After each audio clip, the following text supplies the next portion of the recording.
So over here, you can see that I am in the form editing area. And on the left hand side, if you were to go to basic right here, then you would be able to see the date picker. If I were to go ahead and add it, you have the regular date picker right here. But if I were to go ahead and enable time, you can see that it shows up as a separate field.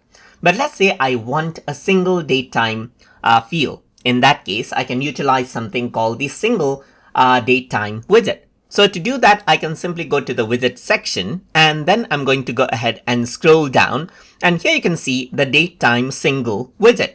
Simply go ahead and click right here, and then you can see date time. So you can go ahead and do that, and you can see it is in the same section right here. You can choose the format as you wish and enable or disable the time selector as you wish right here. Select the time format as well, and the interval of the time that is selectable as well. You want to show the current date and time, you can say yes right here, just like this, and even add in custom CSS to it.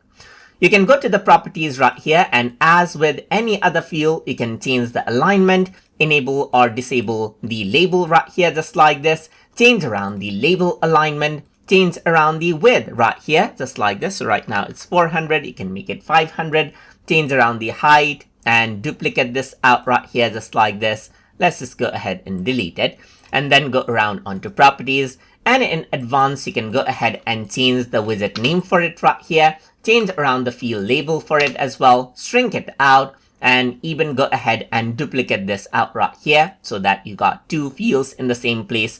Move it to the new line if you don't want it in the same place. Hide this field temporarily, and even go ahead and see the field details right here. But let me just go ahead and remove this and go to this date time, and under advanced, I'm going to disable the shrink. And once I do that, let me just go around and preview out the form right here.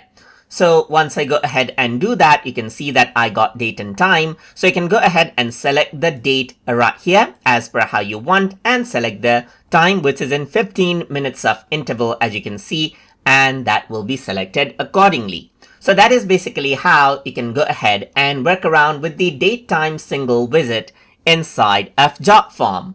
So I hope you guys learned something as always. And as always, please like, comment, share, and subscribe.